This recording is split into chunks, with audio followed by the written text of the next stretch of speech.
ignition. Liftoff. Artemis 1 will lift off from Launch Pad 39B at NASA's Kennedy Space Center in Florida with 8.8.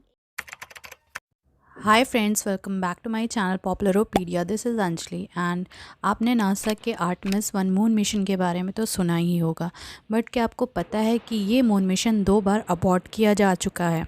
तो आज हम इसी topic पे बात करेंगे कि क्यों कोई भी रॉकेट किसी भी वक्त टेक ऑफ क्यों नहीं करता।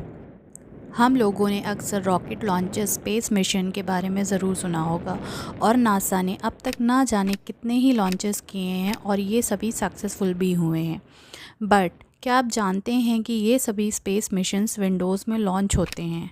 Space missions can't just take off at any time और ये सभी स्पेस मिशंस एक प्रिसाइज टाइम स्लॉट्स में लॉन्च होते हैं with the objective of finding the most efficient way in terms of time and energy to reach their destinations. NASA का newly Artemis 1 moon mission within a week 2 बार abort किया गया और इसके abort करने की कई वजह बताई गई हैं, जैसे कि फ्यूलिंग के दौरान इंजन्स में प्रॉब्लम आ रही थी।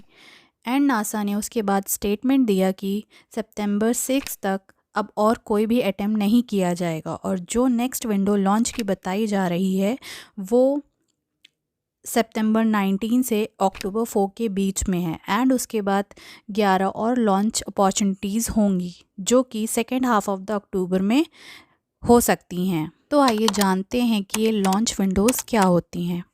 जैसा कि मैंने आपको पहले बताया कि कोई भी स्पेस मिशन किसी भी वक्त लॉन्च नहीं किया जा सकता, बल्कि इनको लॉन्च करने के लिए एक प्रिसाइज टाइम स्लॉट्स कैलकुलेट किए जाते हैं। एज़ यू नो कि स्पेस में कोई भी चीज़ स्टेशनरी नहीं होती, मतलब कि वो हर वक्त मूव करती रहती है, चाहे हमारी अर्थ हो या हमारा मून या other planetary object, everything is moving in space.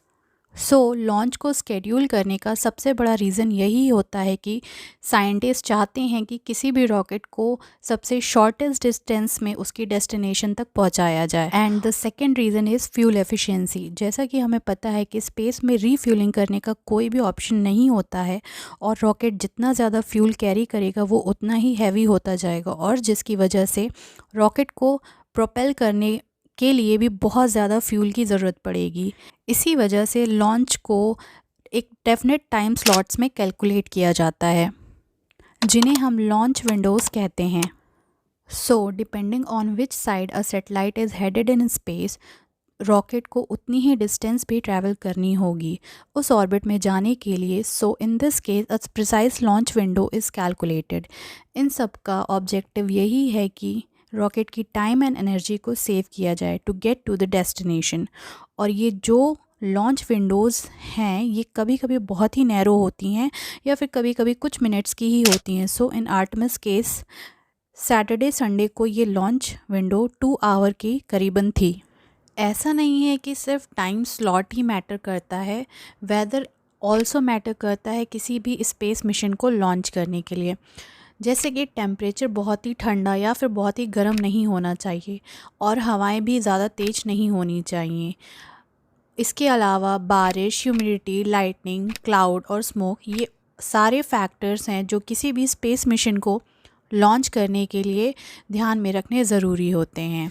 If you watching video till here, thank you for watching, and ऐसे मोर वीडियोज़ के लिए please make sure to subscribe to my channel, and thank you, bye.